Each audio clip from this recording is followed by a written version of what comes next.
अस्सलाम वालेकुम जी। मैं शेख इम्तियाज़, तुसी वेख रहे हो मेरा यूट्यूब चैनल शेख व्लॉग 9662। तो जनाब अज थोड़ी खिदमत ही लैके हाजिर होए हैं MF 135 tractor for sale. Old model तो सस्ता ट्रैक्टर जनाब। इस कीमत मेरे को पूरी यूट्यूब ते पहले ट्रैक्टर इन्ना सस्ता कोई नहीं आया जनाब।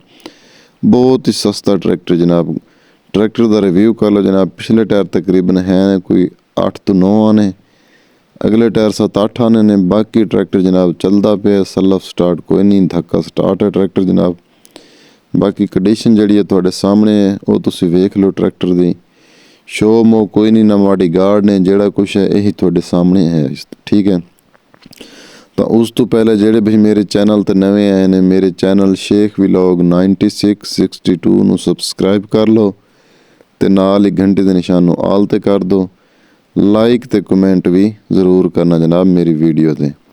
तो मेरा जेड़ा चैनल है शेख व्लॉग जनाब, स्पेशल ट्रैक्टरों के फॉर सेल दा चैनल है जनाब। सिर्फ ट्रैक्टरों की फॉर सेल दी वीडियो और ट्रैक्टरों की वीडियो भी होंगे ने इस जनाब, ठीक है। ये जनाब इसकी पेटी है, शो पेटी है, गेयर बॉक्स है, ठीक है। सारी कंडीशन बुलाक हिस्सा वगैरह सारा कुछ वेख लो जनाब। ट्रैक्टर का बड़ा ही सस्ता ट्रैक्टर है जनाब, ठीक है। तो जनाब इस दी बैक साइड है जनाब, बैक साइड ते हिच लगी है, मालका ने नाल कोई नहीं देनी, ये मालका ने उतार लेनी है जनाब। बाकी सिर्फ छड़ा ट्रैक्टर ही मिलेगा। लिंकां लुंकां लगियां ने जनाब, सारा कुछ। शो पेटी का जी थोड़ी कंडीशन सामने है, शो कोई नहीं, ना मोडी गार्ड ने जनाब, छड़ा ट्रैक्टर ही है जनाब, ठीक है।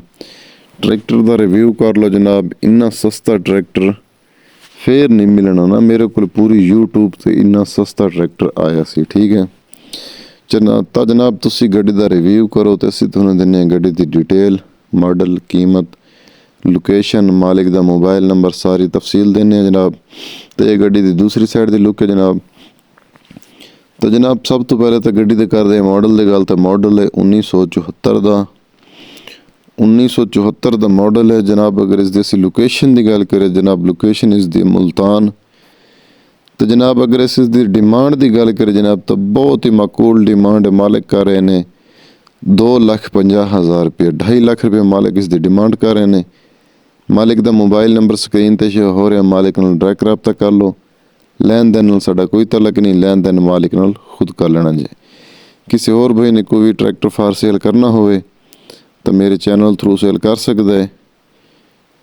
हर किस्मी ट्रैक्टर खरीद फरोख्त लैन देना होवे तो साडे नाल रब्ता करन। सानू दो इजाज़त, मिलेंगे एक नवी वीडियो नाल। Thanks for watching YouTube channel Sheikh vlog.